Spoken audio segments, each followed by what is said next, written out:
Hey there, Grant Kemp from creativecashflow.com. Here today we're going to talk about subject to, the wonderful, wonderful investing strategy that is subject to. I love this strategy. It has a lot of huge benefits for us, and we're going to go through some of those today. So let's take a look. One of the things that I want to clear up about sub to is that it is not an assumption, okay? A lot of times you might broach the subject to topic and somebody's, oh yeah, assuming a loan, yeah, I know all about that. This isn't an assumption. To assume a loan means that, hey, I want to buy Joe's house. Joe owes the bank $80,000 at Bank of America. So I am going to go sit at Bank of America, give them my taxes, give them all of my underwriting stuff, and they're going to approve me, put my name on the loan, take Joe's name off. That's an assumption, okay? That's not what's happening here. This is not a lease option. Lease options imply that you're not going to take title from day one. A lease option says that you have a period of time where you're just leasing the period or leasing the property. And at that point, once your lease period is done, you have the option to purchase the house according to some terms that you came up with your seller at the beginning. Okay? So this is not a lease option. In subject to, you are taking title to the property immediately. From day one, you become the owner. All right? This is an acquisition model. If you sell with sub 2, you've left a lot of money on the table. Okay? Subject to is a great way to buy houses.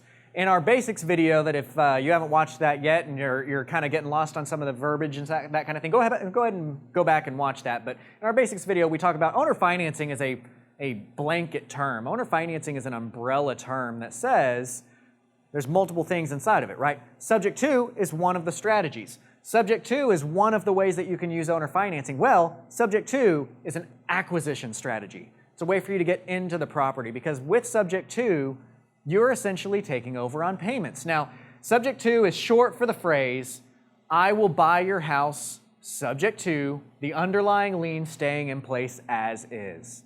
Okay? In other words, yes, I'm going to buy your house.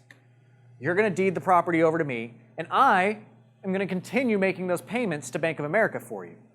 So even though the loan is going to stay in place, even though the loan is going to have Joe homeowner's name on it in perpetuity, the actual payment is coming out of your bank account. The actual payment going to Bank of America is coming from you. That's subject to. You're kind of taking over on payments. Now, the reason why, and I've mentioned this in several of the videos, that I don't encourage you to say taking over on payments, is that people hear take over on payments and they hear assumption.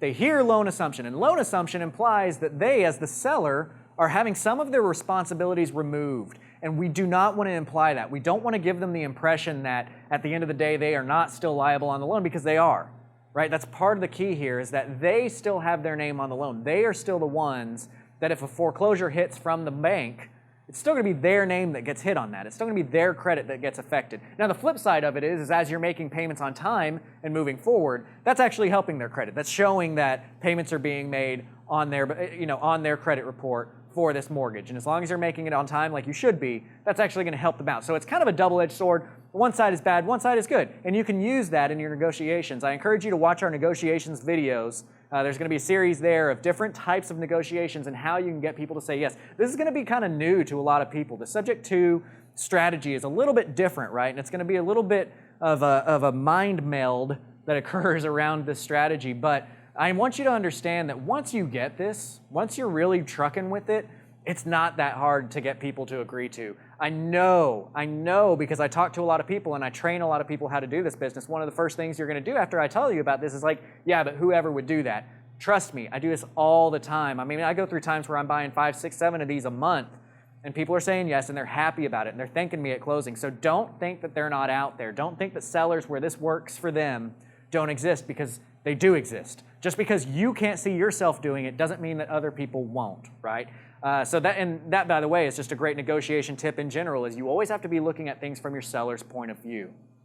That being said, I want to ask you a question. What makes a deal a deal? What makes a deal a deal?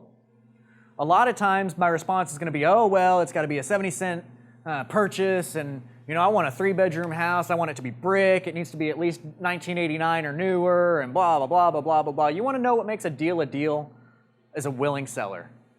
Somebody who wants to sell their house, that's what makes a deal a deal.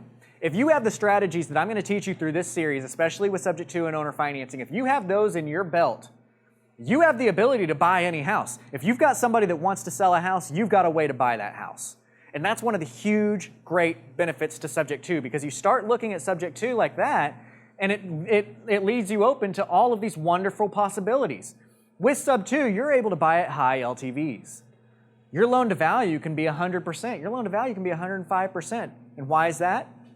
Well, if you've watched our backing into the deal video where we're learning how to figure out what the offer is going to be, you'll understand that, hey, when you're buying a house for cash, you're putting cash on the line, right? There's a risk involved with that.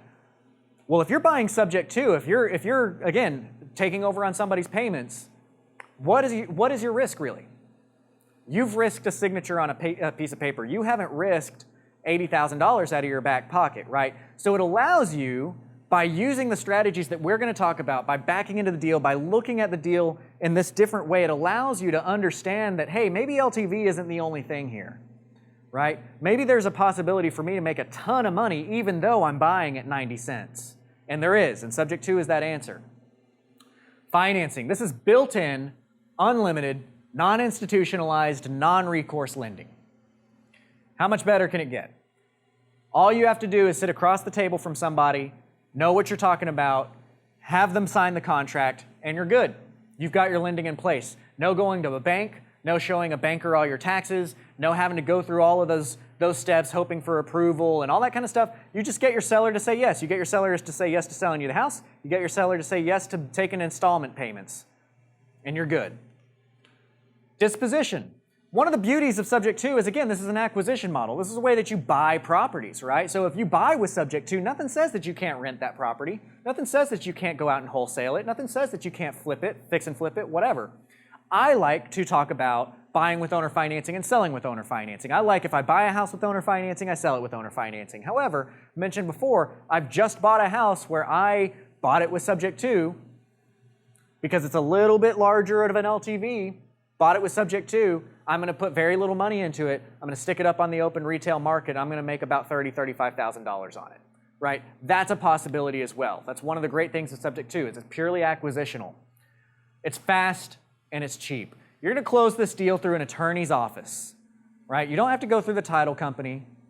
You don't have to do any of those steps. You can get it closed out really quickly by going through the attorney's office. One of the things that I'll mention here is I don't get title insurances policies whenever I'm buying subject to, right? I still do a title search, still getting the title run done by the law firm and looking to make sure that everything is clear on there. But what I'm not doing is I'm not paying for a title policy that says that if they miss something, that the title company is going to take care of it, right? Because take an evaluation of everybody that you know that's ever bought a title policy and try to figure out how many of those people have ever actually used the title policy. The likelihood of it getting used is extremely slim. Now, I want to throw out my disclaimer here. If you are uncomfortable with this, the safest step, without a doubt, the safest move here, get the title policy. I don't want to encourage you not to get the title policy and then have something come up where it bites you and then you're mad at me and say, well, Brad told me not to get this. That's not what I'm doing here. I'm just saying for my own portfolio, I don't buy title policies whenever I'm buying subject to. A title policy largely is there to protect you, right? Title policy says that if the title company missed something on the title search, and this lien comes up later on down the road, that the title company is going to pay for that, right? So when I do get title policies, it's cash deals. If I'm buying a deal with cash and I'm putting up $70, $80, $90, $150,000, yeah, I'm going to get a title policy because I want to make sure that my money that I put up, my cash that I put up is protected, that no lien is going to pop up and I'm going to have to pay extra money for, or it's going to invalidate my deal or anything like that. But with subject to, I'm not putting up a lot of cash. I might be putting up $20,000, $30,000 max on a subject to deal. That's not that much money. Well, when a title policy is hovering $1,000 and you're doing 4, 5, 6, 7 of these a month, that's $7,000 a month. The likelihood of a title policy deal coming back that you actually need the title policy to cover this lien on is very slim. The likelihood of needing them to cover a lien that's more than $7,000, $8,000, $9,000, $10,000 is even slimmer. Right? So for me, for my own portfolio, I don't buy the policy, and if something ever popped up, I just pay it, and I'm still spending less money that way than having purchased title policies on every single deal that I'm doing. And again, it's because we're not putting a bunch of cash on the line. Same reason we're able to buy it at the high LTVs. You can get a great homestead like this. Actually, the house that I live in right now, I bought subject to, and I walked into it with over $100,000 worth of equity. $100,000 worth of equity just as I walked in after closing, right? Because I knew how to do subject to, and I knew how to meet my seller's needs. I was able to wade through their wants, meet their needs, and get a deal that worked for everybody. Okay? Let's talk about a little bit of this. Commercial versus consumer law, okay? These, when you're buying properties this way, are commercial transactions. Subject to, when you're buying a property subject to, that is a commercial transaction. A commercial transaction means that you're doing this as part of business, right? You're not planning to move in and live in that property. That's what separates out a commercial transaction from a consumer transaction. A consumer transaction is defined as you buying a property as a residence. So when we sell these properties, when we sell them to our end buyer, that's a consumer transaction because there's going to be somebody that ends up moving in, right? But when we're buying it, that transaction itself, we're not moving in. It's commercial law. The nice thing about commercial law is that really it enables us to do pretty much anything we want, right? Commercial law is very lenient for us because thankfully they say, look, if this person can afford to do business this way, if this is a part of their business, they can accept the risks of what's going on. So there's a lot of things that you have to do on the consumer side that you don't have to do on the commercial side. For instance, when you're acquiring a property, Dodd Frank doesn't apply. Okay, you can watch our separate Dodd Frank videos to learn a little bit more about what does and doesn't have to happen with Dodd Frank. As most of you know, I'm a licensed RMLO nationally. I've read Dodd Frank from front to back, which I don't think that Mr. Dodd or Mr. Frank have even done, but I think it's really important for us to know the boundaries of what we are and aren't allowed to do. One of those being consumer law. We've got to do a bunch of stuff. When we're putting a buyer in there that's going to live in the property, we need to go through a lot of steps to make sure that we're doing it the right way and that we're protected ultimately. When we're acquiring the property, none of that applies to us. Let's look a little bit about who our seller is. Who's our seller? Sub 2 leads are found in all the same lists that you've already been marketing to. That's one of the things I get a lot of people that say, oh, well, where do you find these subject to leads? And what are you even doing to get this lead? Look, I'm marketing to the same list you are. I'm just buying houses that you're not. Over 80% of the deals that I've closed have come from wholesalers, other investors in the market that don't know how to buy with subject to. And what will happen is they'll run into a deal, and I tell them, I'm like, look, you run into deals where they owe too much, but they want to sell you the house. Come talk to me. We'll partner up. I'll get you paid at the end of the day. It's a deal that you were going to be throwing away anyway, and we'll turn it into money. And a lot of my deals come that way because I'm the guy. Watch this video series. Watch all the way through. Learn how to do this. Become the guy. Become the girl in your area that knows how to close these low equity loans or these low equity deals, and you can really expand your portfolio that way and make good money. Foreclosures are probably my favorite, right? Foreclosures are like shooting fish in a barrel. Foreclosures are great, but the hard part about foreclosures is that when somebody's going into a foreclosure, they're typically 6 months behind. As a matter of fact, Dodd Frank, one of the things that it laid out, so anything that's going to be hitting after 2014, any loan that was taken out after 2014 is part of this law where they have to be 180 days late before the bank can even think about starting foreclosure.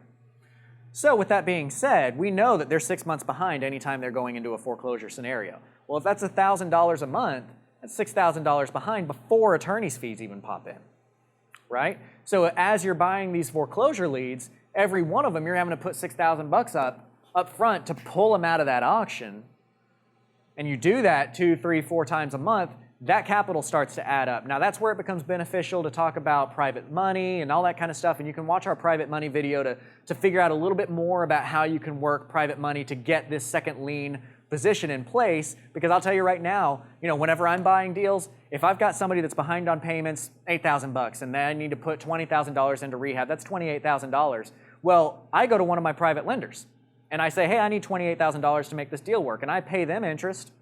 I just leverage it out, and I use that as part of my deal when I'm backing into my deal. Watch the backing into the deal video so that you understand how to properly analyze and acquire a property. But I use those terms. I know what my private money is going to charge. That becomes one of the expenses that I use when I back into the deal, and then I purchase, right? So it's all factored in, and I've got it all worked out to where I'm still going to make the money that I want to make, right? So that's one thing to look into on that video. But yeah, foreclosures, I love foreclosures. One of the things that I hate that Propelio does for you, that I legitimately have beat Daniel up over and over again, is that he gives you some great leads, one of those being the appointment of substitute trustee. This was one of my private lists. This was the list that we got that nobody else did, right? And now it's being given away for free. That is a great acquisition for foreclosures. Low to no equity. I've mentioned this a couple of times. Houses where they might owe 85% or 90%, something like that. Those are still deals you can make a ton of money on. So start networking. Start talking to all the people in your market. Be the person that knows how to close this deal, right? Watch this series. Really figure it out. Really know what you're doing, and then go present yourself as such, and you'll get leads. Divorce. Divorce is always a good area. You know, divorce is always, how many times do you hear somebody say that? Divorce is always a good area. Divorce is a great lead source, I'll put it that way. Divorce is, you know, when people are looking to get rid of the house and they're just done. You know, you hear the person say, I'm just done with it, I'm just done, I just want to get out. That's a great lead. I'll tell you right now, a phrase that you want to look for, any seller that uses any kind of imagery that says, I want out from underneath this house, I just feel like this loan is just weighing on top of me, any kind of imagery that says that they're underneath this house or this loan, that's a subject to deal and you need to buy that house, right? So you run into that a lot with divorce. They're just done. They just want to get out from it. I'm ready to let it go back to the bank. That's a phrase you buy that house subject to, okay? Vacant homes. This house is just sitting there, costing money, right? Why not sell it? Why not let me make those payments for you instead? So these are all great lead sources that you can buy subject to homes from. To really fully understand sub 2, we kind of have to understand the traditional bank financing model.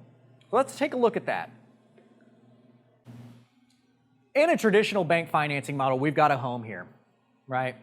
And this home is owned by Joe and Betty, and they've got it for sale. Well, they still have a loan to their underlying lender, that UL. You're going to see me abbreviate underlying lender that way. This is the bank that they own a mortgage to. So they owe money to the underlying lender, they own this house, and they've got it for sale. Well, they put it for sale, and this buyer comes in. The buyer wants to buy it. So they talk to Joe and Betty, and they say, I would love to buy your house. Joe and Betty say, cool, that's excellent. So what does the buyer do? The buyer goes and talks to their bank. And the buyer goes and gets approved by their banker, sits down in front of them, gives them all their financial information, and says, this is what makes me qualified to buy this house. Banker says, okay, that's cool, I'm good with that. So Joe and Betty and buyer, they go under contract. They bring a title company into the story. Title company gets involved, closes the deal. Joe and Betty sign a warranty deed to the buyer. Buyer now becomes the owner of the house, right? Because they have the warranty deed. At that point in time, something else gets signed, a mortgage. In Texas, it's a note and a deed of trust that we use to get this. In other states, it's called a mortgage. So now the buyer has a mortgage to the bank, has the warranty deed to the property. The banker comes up with the cash, sends the cash over to the title company, and the title company funds the deal. The title company gives the bank, the underlying lender, whatever is still owed to them, and whatever is left over after that goes to our sellers, right? So at that point in time, sellers are out of the picture. Now our buyer owns the house with a warranty deed and owes a mortgage to their bank. Pretty easy to understand, right? We all understand how the standard banking model works. So now let's take a minute and let's look at how the subject to model fits in, right? So let's look back at our picture before, right? We've got our seller who warranty deeds it over to our buyer. Our buyer has a loan to the bank. But with subject to, this bank doesn't exist, right? Subject to, we don't have to go get financing. The buyer doesn't have to go get financing. Subject to, the buyer is going to take advantage of the financing from right here. The buyer is going to take advantage of that financing between the underlying lender and the seller. So let's dive a little bit deeper into this picture. Let's zoom in a little bit there. What's going to happen with subject to is the seller is still going to have a mortgage and deed of trust to their underlying bank. The seller is going to give a warranty deed to the buyer, right? That's what gives the buyer ownership of the home. The buyer has possession and ownership of the home because of this right here, this warranty deed that was given to them from the seller. But what the buyer does not do, okay? And we're going to say you're the buyer. So what you don't do in a subject to purchase is you are not bringing the title company in, bringing the bank in, getting all the money paid off and paying off the underlying loan. That's not what's happening. The underlying loan is going to stay in place as is. That mortgage and note and deed of trust that's in there between the seller and the underlying lender, that stays just as is. The buyer is going to make a monthly payment on the seller's behalf to that underlying lender, okay? So that's the phrase I want to use. I don't want you to say that we're taking over on payments. I want you to say that you are paying every month on the seller's behalf. Because again, we don't want the implication that the seller does not have any responsibilities in there. They do. So let's look back here. Let's just go back over this, all right? The seller has the note and deed of trust to the bank. They deed the house to the buyer. The buyer makes monthly payments on the seller's behalf, and as protection for the seller, the buyer gives the seller a deed of trust to secure performance, okay? Let's talk a little bit about what these documents are. We've talked about a warranty deed, we've talked about a deed of trust. And now I've thrown in a deed of trust to secure performance, but I'm just gonna call that a deed of trust as well right now. It's basically the same thing, very slight difference. The warranty deed is what actually gives ownership to a property, okay? The warranty deed is the thing that says this person owns this house, right? That's the job of the warranty deed. The deed of trust is the document that's signed between the buyer and the lender. And the deed of trust says, look, there's a note involved in this, right? There's a note that says that the buyer, let's say that their name is Joe and Betty, or I'm sorry, the sellers are Joe and Betty. Well, Joe and Betty owed the underlying lender, Bank of America, $80,000 for 20 more years, okay? That's a note. The note says you owe Bank of America $80,000 for 20 years at 4.5%.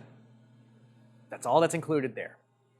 The deed of trust is a separate document where the seller, Joe and Betty, signed it back to the bank and said, look, in this document, I'm acknowledging that you gave me a note for $80,000, 20 years, 4.5%, and I'm telling you that if I don't pay that note, you get to foreclose on me.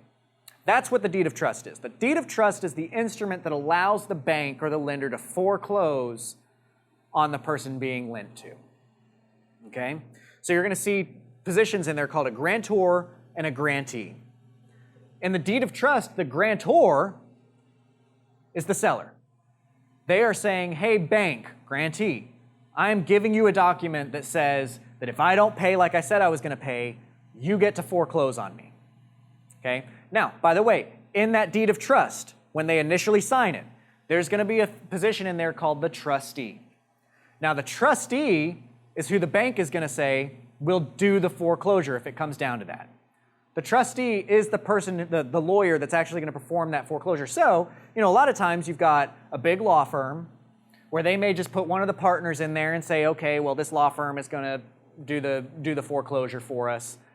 Or they put a lawyer in there that's working it. Well, 3, 4, 5 years down the line, that lawyer may not be there, or it may be a partner. What has to happen is the person who's actually gonna do the foreclosure has to be on that deed of trust. So that's where you run into the appointment of substitute trustee, right? It's one of the great lists that you get out of Propelio is that whenever the bank are deciding, hey, I'm gonna foreclose on this person, I'm gonna actually take the activity that this deed of trust says I can do, I'm gonna do that foreclosure. The law firm that's gonna handle that, one of the first steps they've got to do is they've got to say, who was the trustee on this document? Oh, it was Joe. Well, now he works for some other law firm, so we need to put somebody else in here. So they're going to file an appointment of substitute trustee to make that new trustee the actual foreclosing entity, and that's what triggers that lead for you. So that's just a good tip on where these are coming from.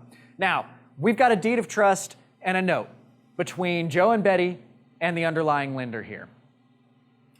Well, that means that the underlying lender is protected, right? If that mortgage doesn't get paid, the underlying lender gets to foreclose and either get the property back or get their money from the auction. But what's protecting Joe and Betty?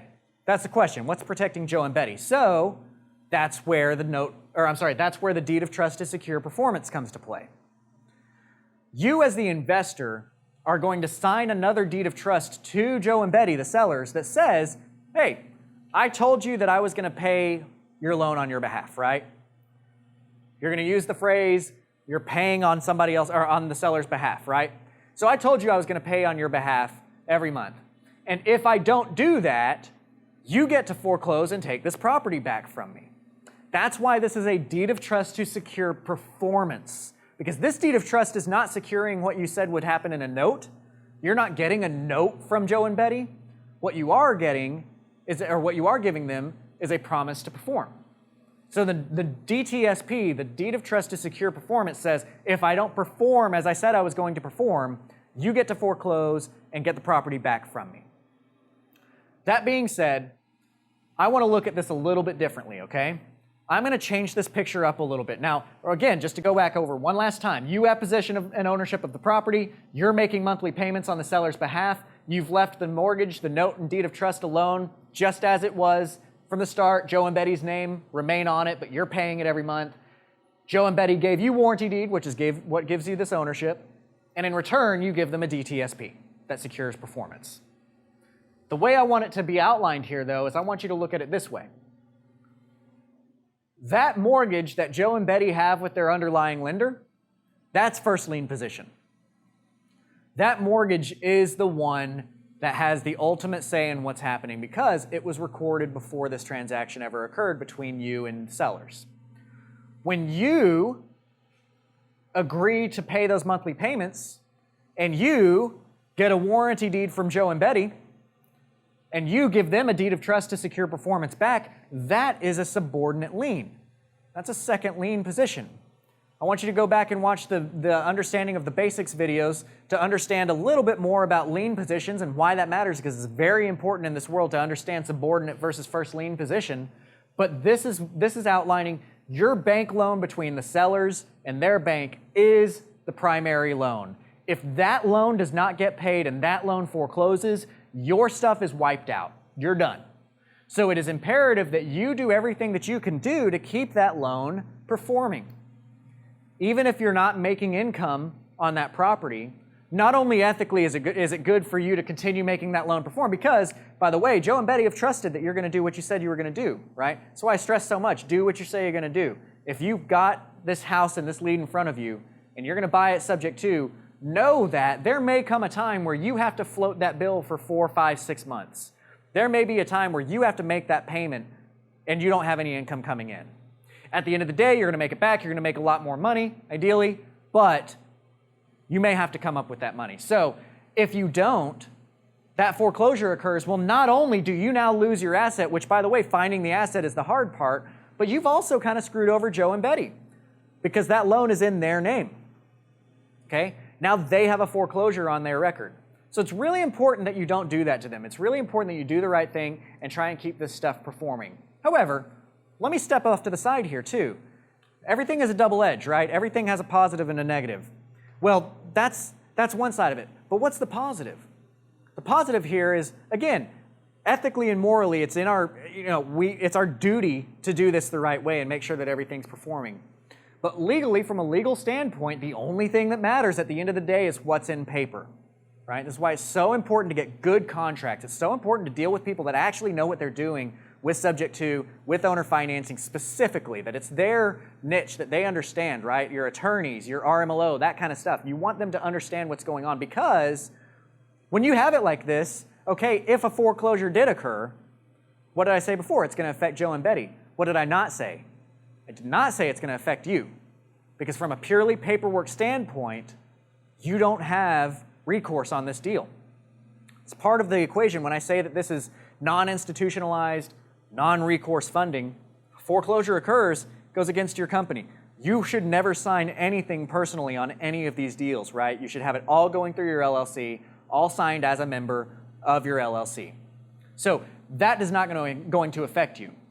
But again, we just need to understand that your agreement with the sellers is subordinate to their agreement with the underlying lender. Furthermore, once we get into the wraparound scenario, which you should watch the wraparound video, which will be coming up next, that will explain how you can make this into a lot of money, and that deal is actually going to be subordinate to even that. they're actually in technically a third lien position, okay? The important thing to take away from this with the liens is that the only thing that matters, the only thing that affects lien position is date and time of filing. If you file first, you're in first lien position. If you file second, you're in second lien position. And anybody that comes after you gets wiped in the event of your foreclosure, which we need to be assured that we are aware of because, again, if our first lien forecloses, we're wiped. Everything that we've done is gone. So we need to be aware of that. What's a risk? What's a risk in the due on sale clause? I'm sorry, what's a risk in the owner financed sub 2 world? It's the due on sale clause. The due on sale clause is going to be the one risk that you're really taking, right? Now, we deem this risk as very minute. My office has seen over 10,000 of these deals get done over the previous 30 years, and we've seen under 10 due on sale clauses get called. They absolutely can get called. The due on sale clause is absolutely out there and can be called. But real world scenario, we just typically aren't seeing it get called. Historically speaking, as long as that loan is being taken care of the way that it should be getting taken care of, the due on sale clauses typically aren't getting called. That said, it's very important that you properly disclose that it exists to everybody involved in the transaction. And the due on sale clause, in short, all it says is that when somebody sells their property, okay, when Joe and Betty sell their property, Bank of America has the right to ask for whatever money was due to Bank of America still to get paid off at that point in time. So earlier I mentioned Joe and Betty owed $80,000 for 20 more years, right? Well, our agreement in the subject to world was we're going to buy the house and we're going to continue making those payments for the next 20 years. Bank of America absolutely has the right from the moment that we close on that deal to say, hey, Joe and Betty, you just sold that house, pay me $80,000. It's part of the deal. Now, I'm not going to go into deep detail with the due on sale clause because we do have a due on sale clause video that you should watch. So watch all about that because I'm going to talk about how to address this during your negotiations. I'm going to talk about the things that you do and don't need to say. I'll tell you right now, I haven't had anybody refuse to do a deal because of due on sale clause since probably the first 8 months of working in this business. Once you kind of understand what's happening with it, how to broach the topic, how to properly announce it to people, being completely honest, letting them know exactly what's going on, but just understanding how to approach the situation, it becomes a non-issue, right? So it's important to really get the ins and outs of that. Watch the due on sale clause video. So let's take an example here. Let's look at our typical deal. Our typical deal is going to be somewhere between $100,000 and $150,000. I'm in the Dallas market.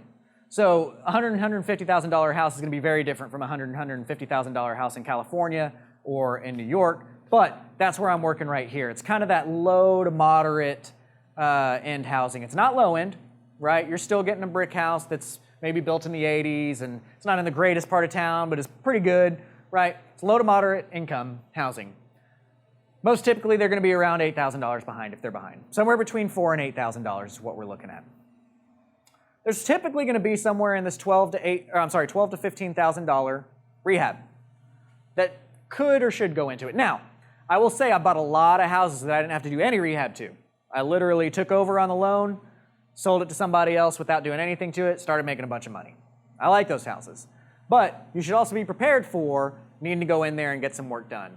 I basically run into several categories of rehab that are needed on these subject to houses. Either I have nothing that needs to get done, or I've got $3,000 to $5,000 worth of work, which basically means like, hey, I need to touch up some paint over here, throw some carpet in over here, little things. Or we're kind of in that $10,000 to $15,000 range where there's a little bit more actual, issues that need to really be done and rehabbed. Or I'm going in and doing a full-blown rehab, which typically costs about $30,000. Okay, so that's kind of categories that we run into in this industry. And then $75,000 owed. That's kind of, again, it's kind of all over the place. But again, if I'm looking at averages here, I'm kind of looking at my basic deal. That deal where they owe $75,000 on it is great. They're typically going to owe somewhere between $75,000 and $120,000. Most of the time they're in the 80% range, in that 80 to 90% range of their owe versus what the house is worth. And that's okay. That's where we shine. That's where we really make our money, right? One of the things to know is all your rules of thumb. Guys, the owner financing world and the subject to world is different, right? we're looking at things a little bit differently. It's not quite as easy as saying, I buy houses at 75 cents. It's not quite as easy as that because there's a lot to consider. We've got for download the creativecashflow.com whetstone, which helps you sharpen your skills and really run through a lot of different scenarios and that kind of stuff and work things on your own. I encourage you to download that and really start to use it, right? So that you can kind of see the full situation and understand that things that conventionally may not have made sense, buying at 87 cents or whatever that might be, can make a lot of sense with owner financing. Our lives are ruled by rules of thumb. In our video series later, you're going to have a whole section about rules of thumb and how to apply them and how not to apply them. And just understand that every situation is a little bit different. And sometimes you're going to break a rule of thumb because something else makes sense. For instance, real quick example. My rule of thumb is I want to collect $150 minimum cash flow per asset that I buy. Okay? Well, why might I break that rule of thumb? What if I've got a house that has $80,000 worth of equity in it, but I'm only going to make $100 a month? Well, of course it's okay with me to make $100 a month to have $80,000 in equity. Of course, that just makes sense, right? I would never pass that deal because, well, you didn't hit my 150. I'm not going to take that $80,000 because there's so much I can do with that $80,000 in equity. That's a nice little nest egg there. I can sell the note later and cash out, make a big amount. What if I sell it to that person and I've got $80,000 worth of equity? And by the way, when I'm speaking equity terms and I'm speaking in owner financing in this world, what I'm saying is that the difference between what's owed to the underlying lender, to Joe and Betty's bank, the difference between that and my loan or sales price to my end buyer, that's what I'm considering equity. So if Joe and Betty owed 30 and, you know, the house was worth 100, I sell it for 100, take $10,000 down, have a $90,000 note, I'm going to have $60,000 in equity. That's what I would call it at that point in time. Now, the nice thing here is what if my seller, what if my end buyer, I said my seller, I'm sorry, correct that. What if my end buyer that I've sold it to goes out and they sell the property or they refinance? Well, they have a mortgage to me. They have a note to me for $90,000. So I'm going to get a check in the mail for the difference between what's owed to Joe and Betty's bank and what's owed to me. And in this case, with that equity there, I'm making 60 grand without having to do anything. I've had it happen, guys. I actually just got notified yesterday I'm going to be making $45,000 in 10 more days because somebody's refinancing their mortgage on a house that I had a lot of equity on. And I'm actually going to be making closer to $80,000, but I was partnered with somebody who brought this deal in, and because of our agreement, they're going to walk away with a bunch of cash too, right? So equity is nice. That's a reason why you might break the rule of thumb on cash flow. But watch our videos on rules of thumb. Figure out how to really analyze a deal like this because it is different. It is different than the cash game. What are our keys to success here? One of the things that I like to point out is that even though you commonly, absolutely, 100% can get into a house without any cash out of pocket, it's your responsibility to know that you should be able to cover those expenses if they pop up.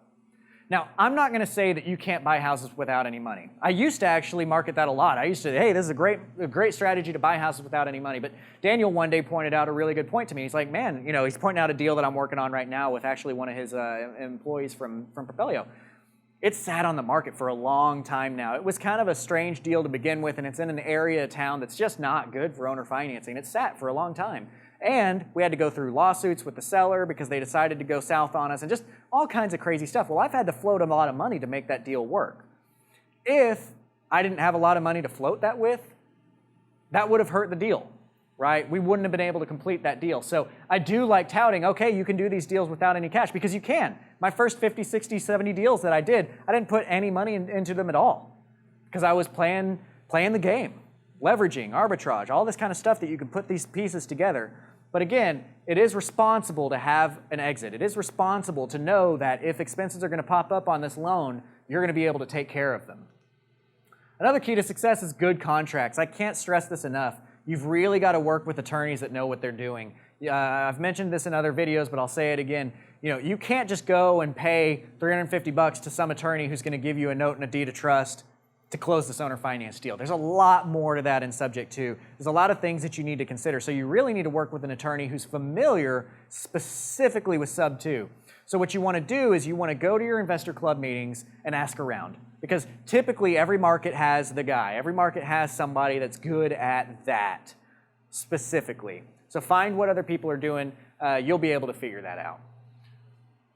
Honesty, I can't stress this enough. Only promise what you can perform. This is a little bit different of a strategy. This is something where you've got a lot of moving parts to it, and it's really important too that you only promise what you can perform, because once you start going in there and you start negotiating and you start all these wonderful things that can happen and blah, blah, blah, blah, blah, well, you never, ever, ever want to sweep anything under the rug. So it's very important that nothing gets swept under the rug, or swept under the rug, and that you're properly disclosing everything. Our motto in my company is disclose, disclose, disclose. We want to make sure that everything is properly disclosed, because here's the thing.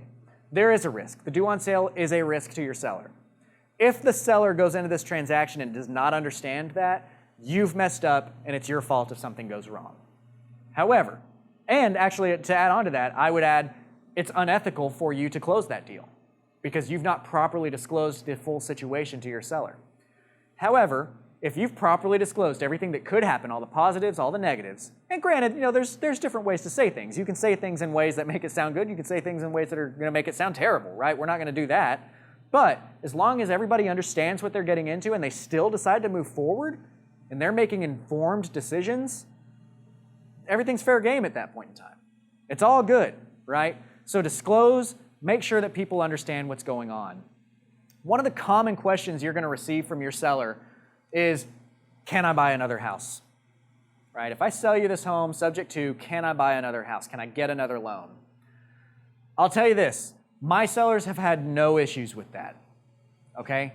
This is one of those areas where only promising what you can do is big, right? It's entirely up to the new underwriter. It's entirely up to their new bank. Whoever they're trying to get that loan from, that's going to be the person that makes the decision on whether or not they're okay with the fact that this seller has another loan that they allowed you to take over sub to, right? That's going to be up to them. But again, as long as you don't promise something you can't control and you speak to them from a historical standpoint that says, hey, historically speaking, I haven't seen this be an issue, then we're good. I'll tell you my experience. It used to be that the new lender would count about a third of whatever the subject to loan was against your seller's DTI. Okay, so let's break that out a little bit, right? So Joe and Betty, they sell you the house subject to. You're taking over on payments. Those payments are going to Wells Fargo. Joe and Betty want to buy a new house. They go to Bank of America. Let's say that your payments to, Joe and Betty's payments to to Wells Fargo were $900. Well, historically, several years ago, it used to be that the new loan, Bank of America, that Joe and Betty went to, they would say, hey, you've got a loan out there to Wells for $900 a month, therefore I'm going to count $300 a month against your debt-to-income ratio for the first year after doing the subject-to transaction. After there was a year of seasoning, of time proving that this was getting paid off as it was supposed to be, then it would drop down and they wouldn't count any of it towards the debt-to-income ratio. Well, here about 2 or 3 years ago, I saw a shift where at this point in time, Joe and Betty tries to get a new loan from Bank of America. I or my staff step in, my staff steps in and provides all of the closing documents that show that my company is now taking over on those payments, that I've been paying those payments to Wells Fargo and it hasn't been Joe and Betty paying those payments. We show them the HUD, we show them the deed of trust to secure performance, and the new bank, Bank of America, says, oh, okay, cool. We understand that it's not Joe and Betty's responsibility, so we're not going to count any of this towards their debt-to-income ratio. That's the way that I've been seeing it handled for the past 3 years or so. I've seen people get loans the same month as selling me a house with owner financing, no seasoning involved on my side with the subject-to transaction, and go and get a new loan and not have any of the sub-to loan counted against them. So that's what we've seen, but when you're talking about this to sellers, just pose it as something that you've seen historically. Do not promise what's going to happen to them in the future because you don't have control over that. Watch the negotiation series for a little bit more tips on how to approach this scenario. I'm huge on phraseologies. I'm huge on saying the right words in the right order. It's like we're wizards, right? Like we're saying, we got to say the right words in the right order to get a result, right? So that's how negotiations are. We have to say things the right way. So watch our negotiation series. I'll walk you through all of this kind of stuff. Let's show me the money, right? Once you've acquired subject to, I've talked about this several times, you can exit whichever way you want. Go watch our wraparound video. This is one of my favorite ways to dispose of a property that I bought with subject to, is to do what's called a wraparound mortgage, and we'll explain that in full detail in that wraparound video. But I'm going to give you a short little peek into it. On a $100,000 house where they owe 80 grand on it, your net profits by using a wraparound are going to be about $142,000. And that's with using zero money out of your pocket. That's with doing zero repairs and zero hassles during your income period, right? There's some caveats to that, time value of money being one of those. However, even like I say all the time, you knock a third of that off, you're still making basically six figures off of a deal that only had $20,000 in equity to begin with. So watch our wraparound video to see how you can turn a deal with no money, barely any equity at all, into almost $150,000, okay? Guys, don't forget to follow us. Don't forget to like us. Don't forget to subscribe. Get all of the new updates. We're doing a full series here, right? So I want you to understand that I'm not holding back any punches. I'm showing you exactly how I've done this business to get to the point where I am in my career today. It's a great and wonderful business. Don't forget to subscribe, and we will see you on the next video.